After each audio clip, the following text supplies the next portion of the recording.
Okay. So I think we are live through the wonders of technology. And honestly, if the technology gods would smile down on us tonight, I'd be very grateful. Hello to all of our Merrick patrons and viewers near and far. I am so appreciative that of all of the things that you could be watching on TV tonight, you are actually here with us. So I am grateful for that, to all of you for taking the time. You are in for an incredible treat tonight. I am thrilled and honored, and maybe I lost sleep. I'm not going to lie to you. I did lose sleep over this. Our special guest tonight is Nancy Johnson, the author of the incredible debut novel, The Kindest Lie. So, Nancy Johnson, through the wonders of all of this technology, please allow me to introduce all of you. Welcome to Merrick Library. Thank you so much for being here. Yeah, thank you so much for having me, Carol Ann.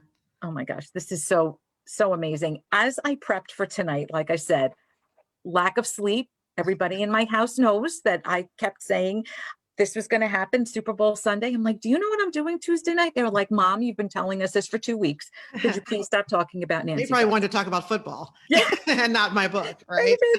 And all I did was prep and prep. And one of the things I wanted to share with everybody is that you've got pages and pages of accolades and best of lists and what to look for.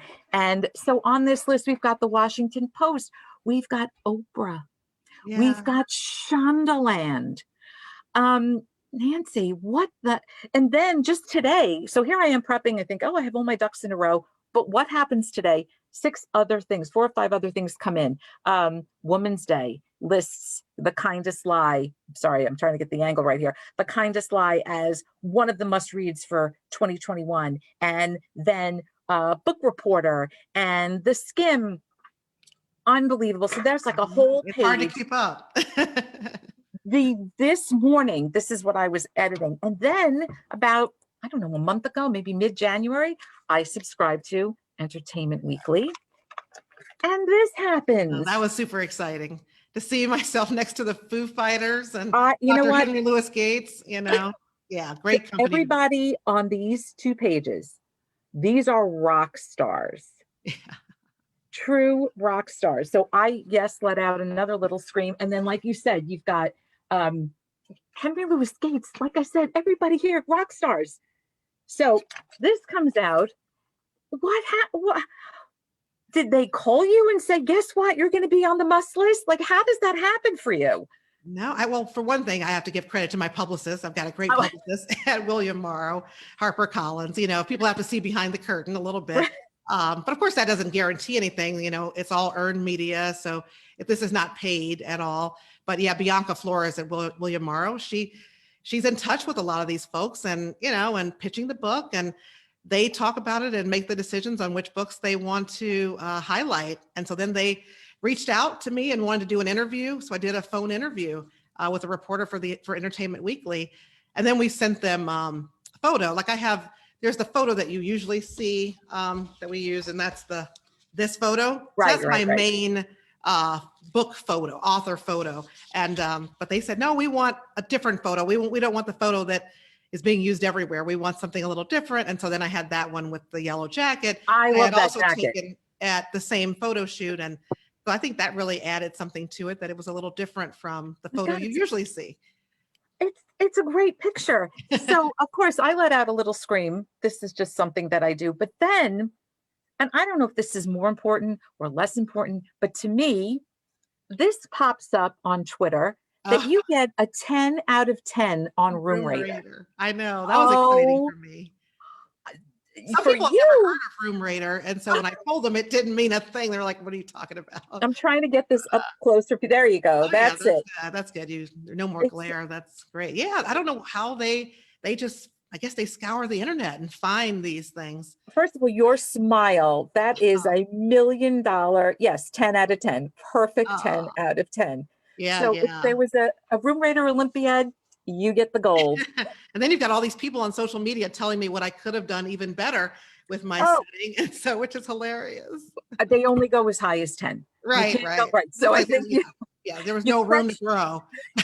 you crushed, well, you crushed it. I have people texting in saying, is it Anissa Joy Armstrong? She says hello. Oh She, yeah, yeah. Anissa's great. She follows me Anissa. to so many events. Pardon me, She had Anissa, friends. I pronounced it wrong. I'm sorry. Yeah.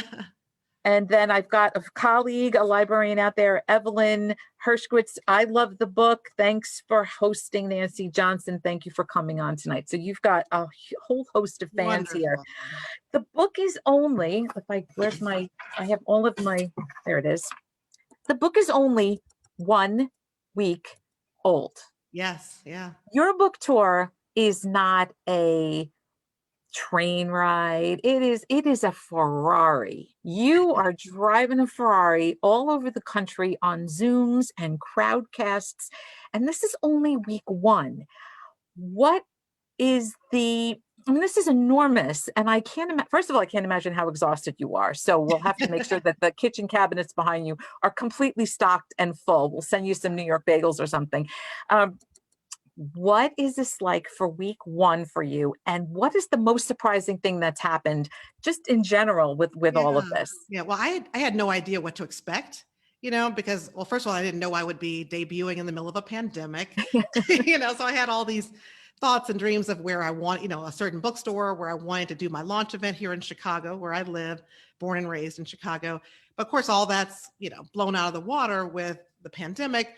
But the beauty of this is that I get to do these kinds of events and meet people all over the country and possibly the world through these virtual events. So that has been a real blessing to be able to do that and reach so many, additional readers. But this past week, it was just surreal because I live with this book and this story in my mind and my imagination, for so long. So And long. so to finally have it out there, and it's kind of like, it was mine when it lived inside me, but then when I put it out in the world, as a book, it now belongs to the people and the readers. And so you're scared. I didn't know what to expect. How will it be received? Will people hate the book, or will they like it? Will they connect? And so it's just been incredible in the best possible way to have people connect so strongly with the book. And I would say the most surprising thing has been the reaction from readers and what people have said to me about how they connect with the characters. Like there was this one Right. woman on Instagram wrote to me and said that she said that the grandmother mama character Oh, is the kindest lie. She said she reminds me of my own grandmother who's Jewish and Belgian. And she said that she also makes hot water cornbread and has bacon drippings on the back of the stove. And so I had no idea that there was so much universality with these experiences and with story and these characters that people are just connecting in that way. That's been the most surprising. and when you think about, I'm going to let you tell everybody who may be new to the book. Everyone's probably hearing all about it. They don't really know what it's all about. There are holes. We can't keep the book on the shelf. I mean, the holes are there's more holes than I've probably ever seen in a really, really long time.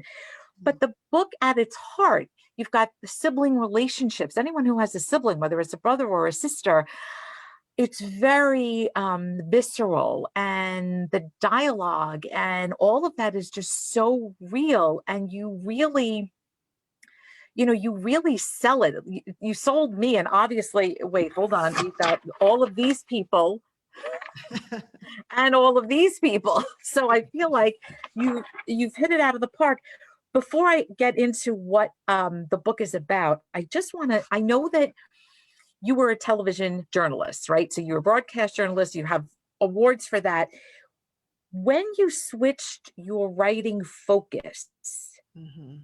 from that sort of writing and I don't want to say which one is creative as opposed to nonfiction, I don't want to label it that way, but it's such a quick and enriching narrative. The reader just flips the pages, flips the pages, flips the pages. Do you think that writing experience helped you with your pacing? I do. I really do. I mean, I did television news as a reporter for 11 years, but then I got out of it a long time ago and then moved into corporate communication. So I didn't just leave news for one thing, but I would say for sure it helped me. Just the broadcast writing style, it taught me to be more concise, to write for the ear. And so with my own fiction writing, like every day when I sit down to write, I go back and I reread what I wrote the day before and I read it aloud. And so I'm listening to see how Right. does it sound, to the ear? Are there any discordant notes? What's the rhythm and the pacing? And so I think that broadcast background definitely helps with that. And just in so many ways, just in terms of me being curious about the world and about people and the storytelling chops that I got in news, I'm still using those today as a fiction writer. So I think in that sense, it's very similar. Also, I think with corporate communications, right? So if you're Yeah. coming from the corporate world, your memos have to be succinct to the point. No Everything. one has time. What's the Yep. expression? This meeting could have been a memo, like that kind. Right, right. That's very So true. So I'm not one who overwrites, but then it can be hard though when you're trying to write a book that's going to be, more than 300 pages, because sometimes I'm like, what else am I going to say here? You know what I mean? Because is I'm it so really accustomed to being concise. more But than 300 pages? It does not feel that way. yeah, yeah, it's I more than would 300. not even have remembered that. Wow. So, but you have hit that sweet spot. So you've gotten that sweet spot between not overdoing it, not underdoing it, but just getting it right. So, with that, oh, Ann Kim is here. She's saying, hello, Oh, ladies. hi, Anne. Anne is great. She's been such a sweetheart. We're in a Oh my debut God. author group together. She's great. She's Yeah, amazing. getting I young host writers has been amazing. I couldn't that have is done it the without. one of the things that I was going to ask you is I know you've got this debut group and you're with Sarah Penner as one of the Yeah. folks, and it's just these women writers just uplifting each other, and it's just a beautiful thing to see and to watch. Know that you have this accountability group. Yes. Yeah. You've done your research. You know all about the. Well, I interviewed Sarah Penner, Oh, so I okay. So she interviewed talked about it. yeah, Yeah. I Yeah. interviewed her Sarah's great. for the podcast, so that will come out on March when her book debuts. But one of the things she talked about was you and And Julie and Julie Carrick Dalton. Yeah. The three of us we talk every Sunday. And, sometimes it's about what we're working on. If we're working on a piece of writing and, what some of the struggles may be and bounce ideas off of each other. But we also talk about our publishing journeys because all three of us had books coming out at the same time. Julie's book, right. Waiting for the Night Song, came out in January. Mine, The Kindest Lie, in February. And then Sarah's The Lost Apothecary coming out in March. So it made sense that we could compare notes, the ups and downs of this journey. I would to be a fly on the wall for those Sunday the Sunday calls. And Ah, next week I'm actually hosting Julie Carrick Dalton on the podcast. So I'm very okay, excited about that. So I wonderful. feel Yeah, she's like great. my world's everybody's colliding in this, and it's just I'm so happy that you have that group, and this women boosting women is just huge, and I if we can emulate that everywhere, that would certainly be the Yeah. nicest thing. But I'm going to let you explain to readers what the book is about and what your inspirations were. And again, I am just so glad to see your face right now. Oh, I love being here. This is great. Love your enthusiasm for the book. So yeah, the Kindest Lie, which I know we've shown, is about family, sacrifice, and love. All of it at the dawn of the Obama era, and the story focuses on Ruth Tuttle, who's a successful Black woman engineer in Chicago. The world is her oyster. She's really on the come up. She's got this great job. She's got a great husband. They just bought their new home. But she's been keeping a big secret. And the secret is that she gave birth to a baby when she was just a teenager, and she left him behind in this dying Indiana factory town where she grew up. And he's pressuring her, it's time to have a baby, we got to have kids. And so before she can move forward and start a family with him, she wants to make peace with the past. So she goes back to her hometown, Ganton, Indiana. And when she gets back there, she meets and forms this unlikely friendship with a young white boy nicknamed Midnight. And he's mired in the very poverty that she managed to escape. And so when the two of them come together, they've got the forces of race and class that put them on this collision course, and both of their lives are changed forever. And you'll just have to read the book to find out how they come together and what happens there between them and who's all impacted and what the ripple effects of that are. And you asked about inspiration. I was inspired by the events of the election of Obama the first time in 2008. So many people thought think that I wrote this book during the Trump era, which I did not. I wrote it before that, during the second term of Obama, because I kept thinking about, I want to write about the things that obsess me and that keep me up at night. And I kept thinking about that election, the sense of hope that was just palpable for so many people, particularly in the Black community. But I think it didn't matter what your political persuasion was or your race or ethnicity. A lot of people felt that we had achieved something significant and transcended a barrier, putting a Black man in the White House. And I believe we did. We did that. And I think that was a great thing. But a lot of folks were saying, oh, now that we've got a Black president, we're post-racial and we don't have these racial problems. And I knew that wasn't the case. I could just see the vitriol, on my social media feed and, and all the racial violence throughout Obama's presidency. And so I wanted to interrogate some of those issues and really look at this divide that I saw between Black and white America. So I had to think of a story and the characters who would inhabit that world. And that's where I came up with Ruth and Midnight to tell the story. So you've been with Ruth and the characters, Mama, Mama. You've been with them. 2012. Yeah. So that's a long time. Yeah. So we're just this is all brand new to us, right? This is all brand new to us.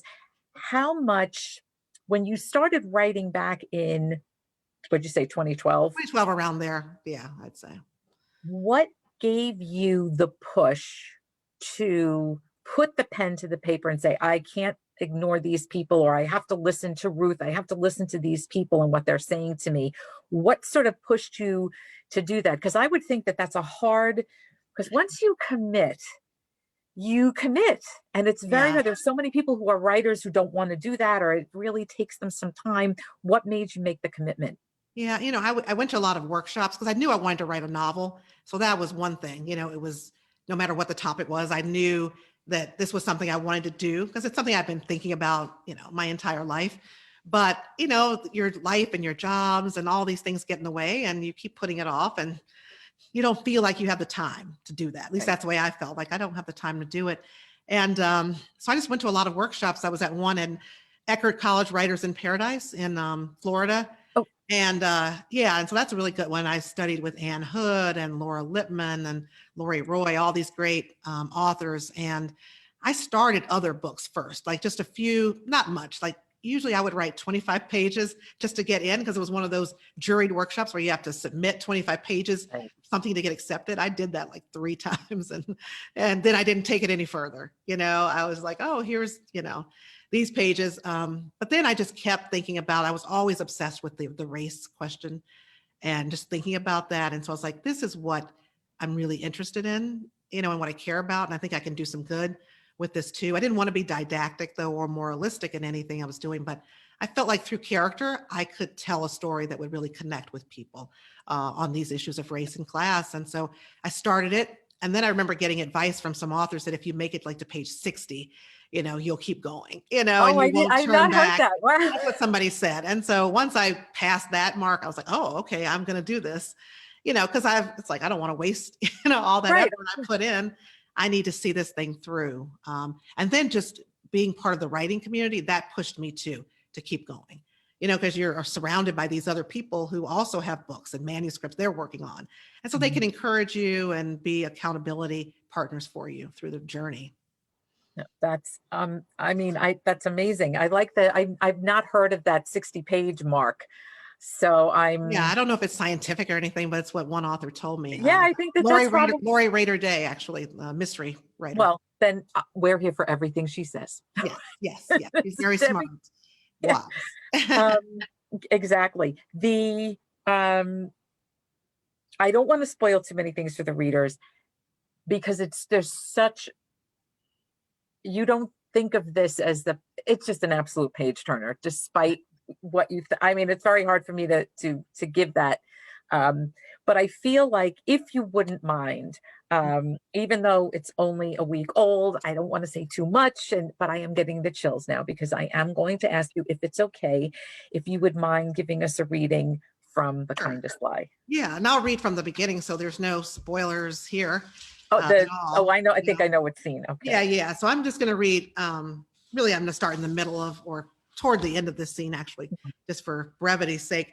But I opened the book with an election night watch party that Ruth and her husband Xavier and their friends have at Ruth's home, and so that's where I'm starting. And this is the point where the announcers have they've announced that Obama is president, that he was elected president. Her whole life, Ruth hadn't dared to believe this could happen, and she almost forgot to breathe. A picture of the little house where she grew up in Ganton came to mind, its low ceilings and narrow hallways, Mama at the kitchen table counting money on the first of the month, Papa's body quivering underneath his plant uniform as he tried to walk straight in the early days of his illness. Maybe, just maybe, everything they'd all been through had been for this, to get here, to this moment, to this man with the funny name, to this day in history. Xavier whooped and gave her a ball drop New Year's Eve style kiss. The townhouse vibrated with their jubilation.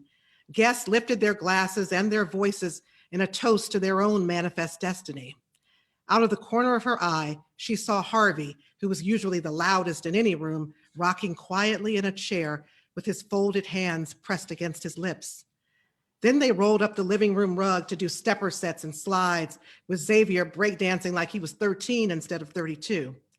Somehow she needed to store every part of this moment, burn it into her being so it would still be real when she lived it again as memory.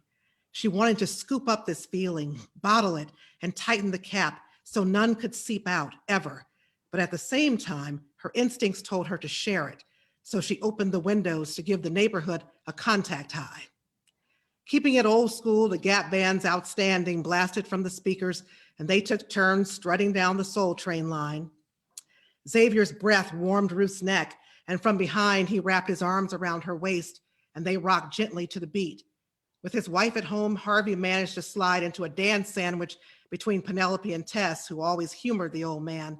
Their feet felt light, and their chests too, the weight of wait your turn, not so fast, and never having lifted, at least for one night. Ruth and Xavier ate and danced until the sun poked through the blinds, bathing their townhouse in a groggy afterglow, spotlighting barbecue-stained plates and her high-heeled shoes slung in a corner of the room. In the early hours of the morning, Ruth lay on the love seat, the high still buzzing in her head, Xavier's face inches from hers.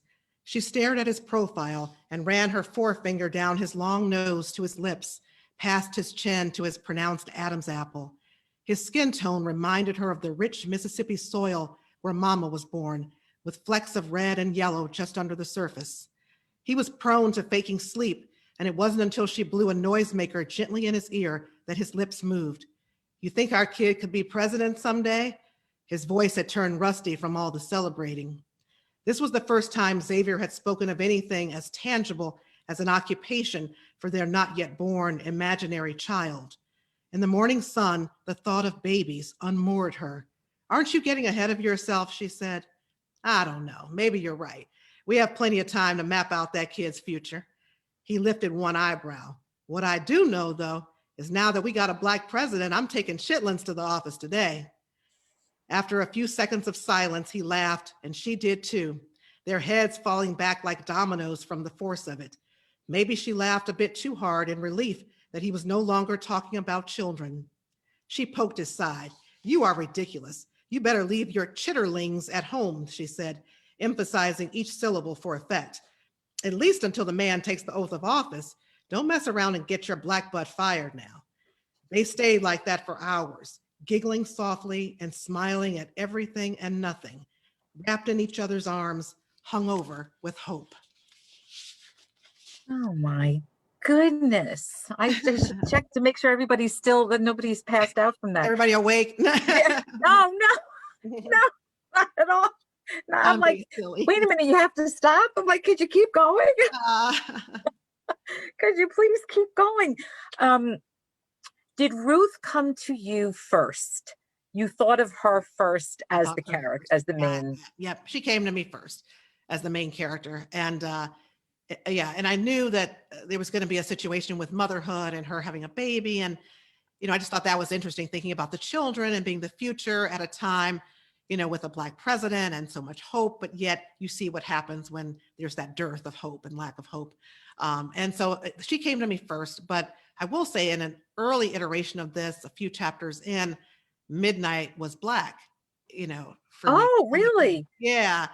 Yeah. And so it was that she met this Black boy who, was kind of untethered and, Right, right. and still, in the same town and all that in Ganton. But then I thought, if I'm really trying to interrogate these issues of Black and white and, and transcending some of those barriers, that, it'd be interesting to get the perspective of a white boy and the family that he comes from.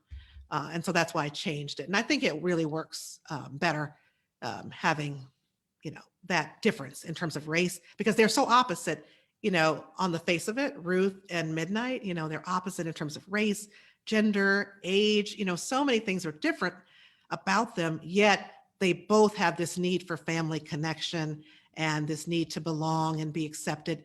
And so they feel a need for each other.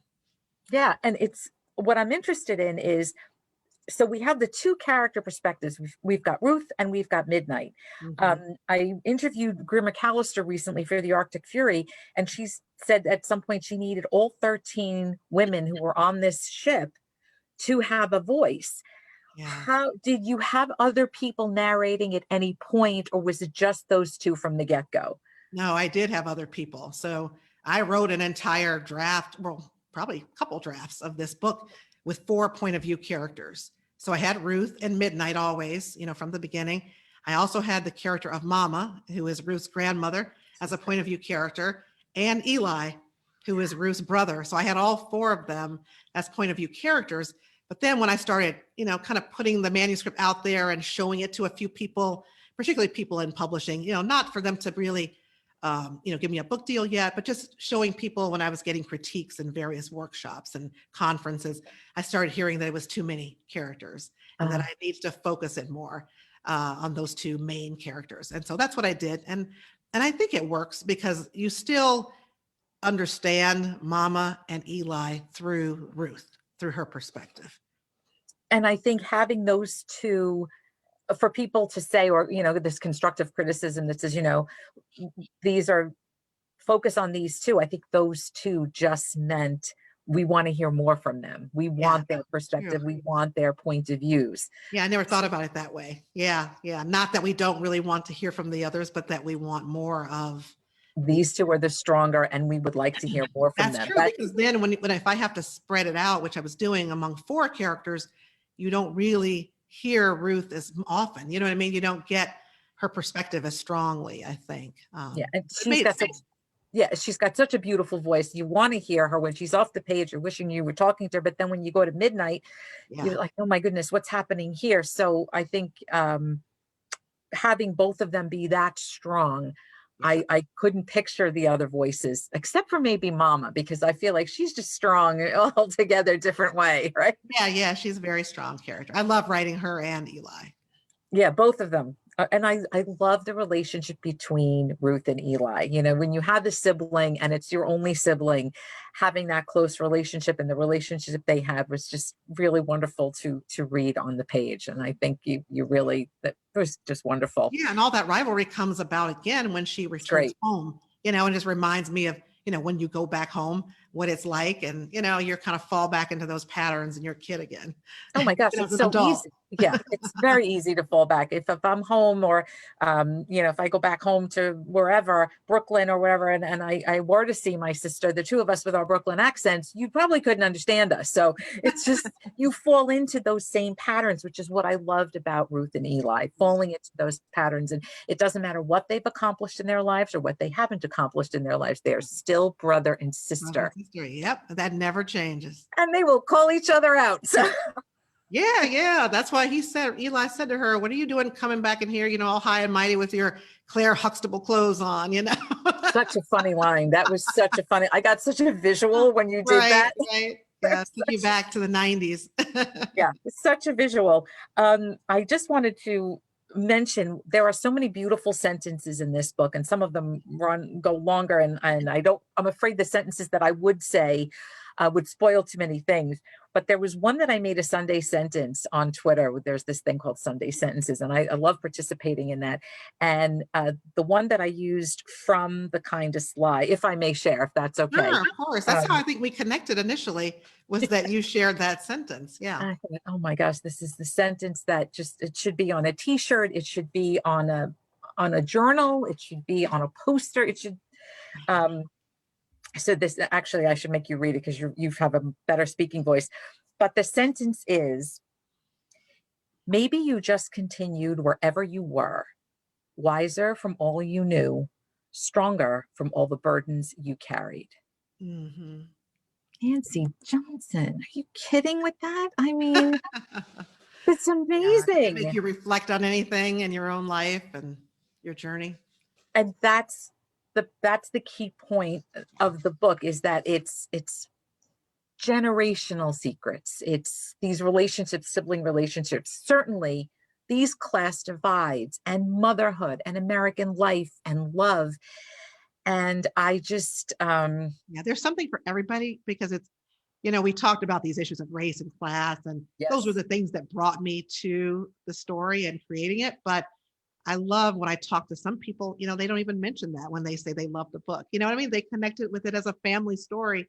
So it works on so many levels for people wherever they are and what their interests are.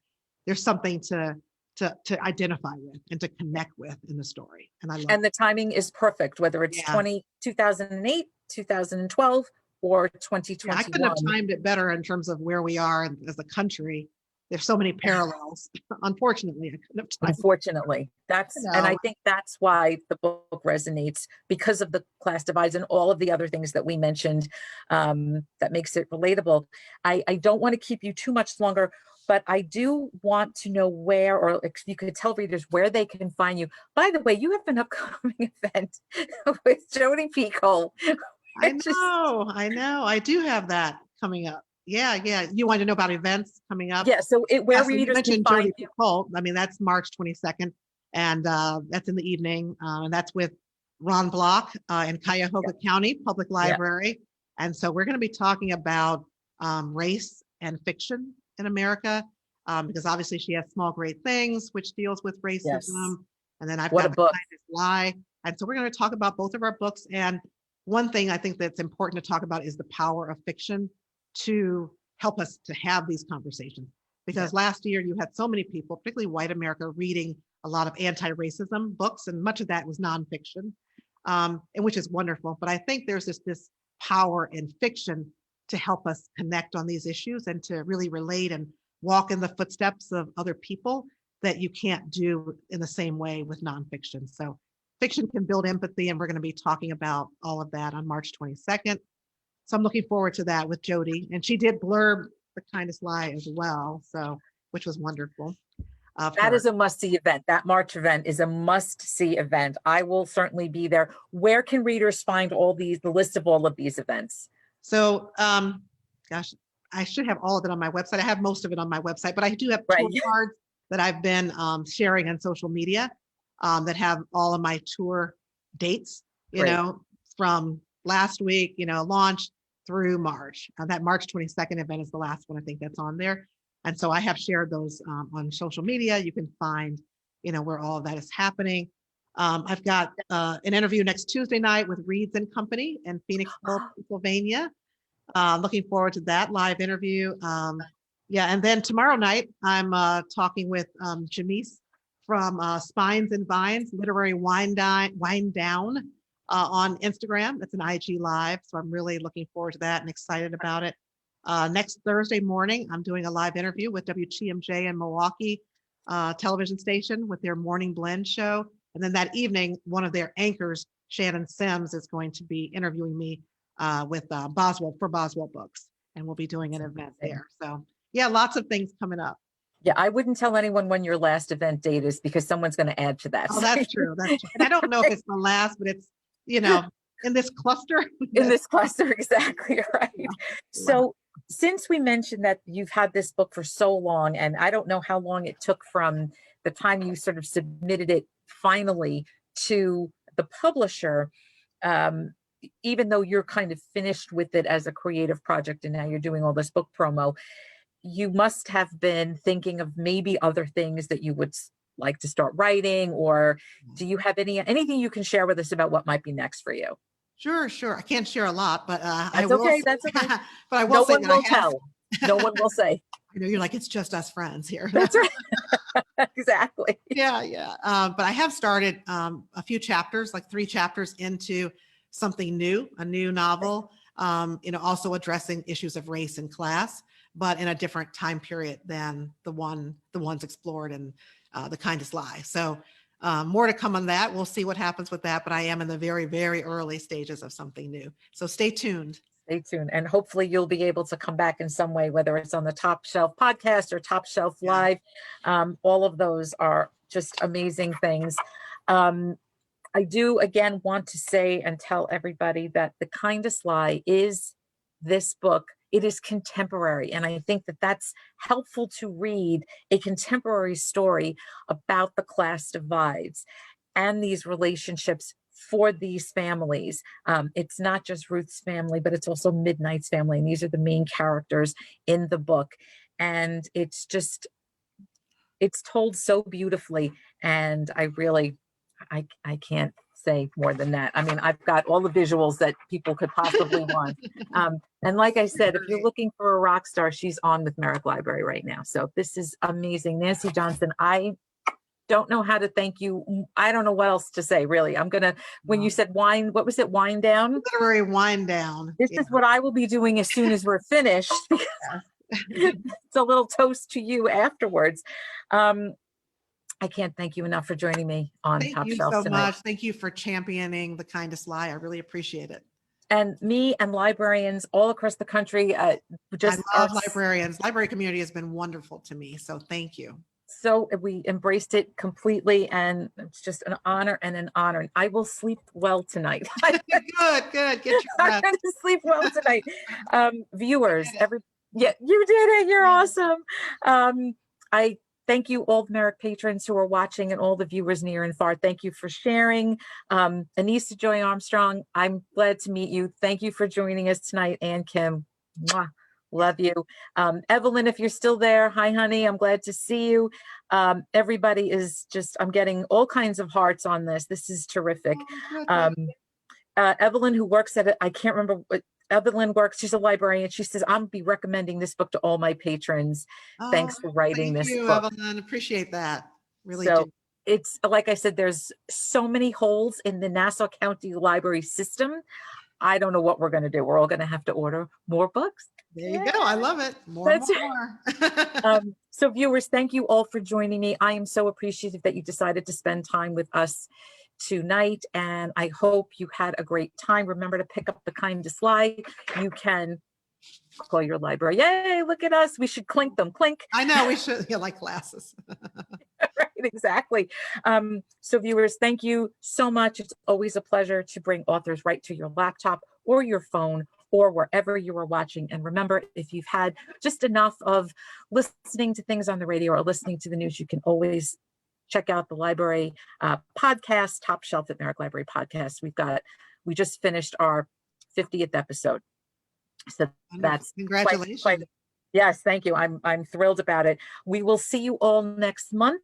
We are hosting next month Sarah, Garden City native, Sarah Langen, for a good neighbors, which I have terrible glare. But anyway, trust me, she'll be on next month, and I'll that's March 11th, I think. Nancy Johnson, thank you so much. You are amazing, and I will have you back anytime. Wonderful. I want to come back. I can't wait. Thank you again, Carol Ann. Okay. Good night, everybody. Thank you all for being here. See you soon. Stay safe, stay healthy.